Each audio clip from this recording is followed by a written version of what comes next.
तर उपमुख्यमंत्री अजित पवार यांच्या अपघाती निधनावर दिवसेंदिवस अनेक शंका उपस्थित करण्यात येत आहेत। अशातच राज्याचं अर्थसंकल्पीय अधिवेशन देखील विरोधात अजित पवारांच्या विमान अपघातावरून सरकारला लक्ष्य करण्याच्या तयारीत आहेत। दरम्यान आज झालेल्या पत्रकार परिषदेमध्ये विरोधकांनी अजित पवारांच्या विमान अपघातावरून सरकारवर जोरदार टीका केली।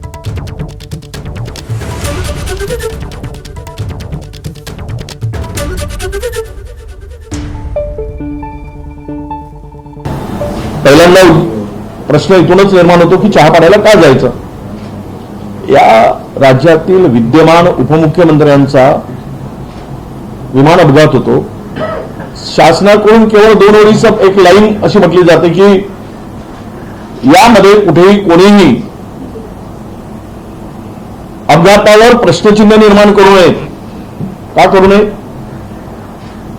हा घातपात आहे की अपघात आहे या संदर्भात महाराष्ट्रभर देशभर चर्चा सुरू आहे आणि सरकारची भूमिका संदिग्ध आहे हे आता संपूर्ण महाराष्ट्रभर कळतं। अशा वेळेस आम्ही का जायचं? अजितदादांचं नेतृत्व खंबीर होतं, कणखर होतं, निर्भीड होतं, निर्भय होतं, म्हणूनच त्यांना लवकर या ठिकाणी घात की अपघाताला सामोरं जावं लागलं का हा लोकांच्या दृष्टीने अत्यंत महत्वाचा प्रश्न आहे। तर अजित पवारांच्या विमान अपघातावर विरोधकांकडून उपस्थित करण्यात येणाऱ्या प्रश्नांवर केंद्राकडून उत्तर देण्यात आलंय। अजित पवारांच्या विमान अपघाताचा प्राथमिक अहवाल 28 फेब्रुवारी आधीच येणार असल्याची माहिती केंद्रीय राज्यमंत्री मुरलीधर मोहोळ यांनी दिली आहे। तर प्राथमिक अहवाल आल्यावर सर्व काही स्पष्ट होईल असं सांगत मुरलीधर मोहोळ यांनी रोहित पवारांवर निशाणा साधला।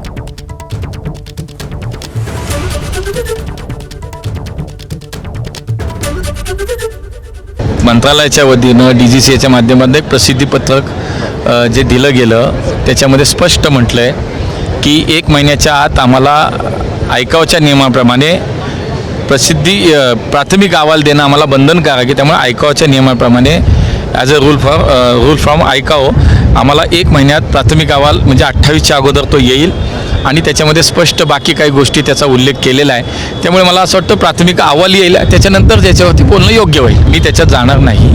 शेवटी ज्याचं काहीतरी मत असू शकतं ते त्यांचं मत मांडतायत। शेवटी एकदा चौकशी होईल, अहवाल येतील, मग खरं काय ते सत्य येईल। त्यामुळे मला असं वाटतं ज्याला कुणालाही बोलायचा अधिकार आहे ते त्यांनी एबीपी माझा, उघडा डोळे बघा नीट।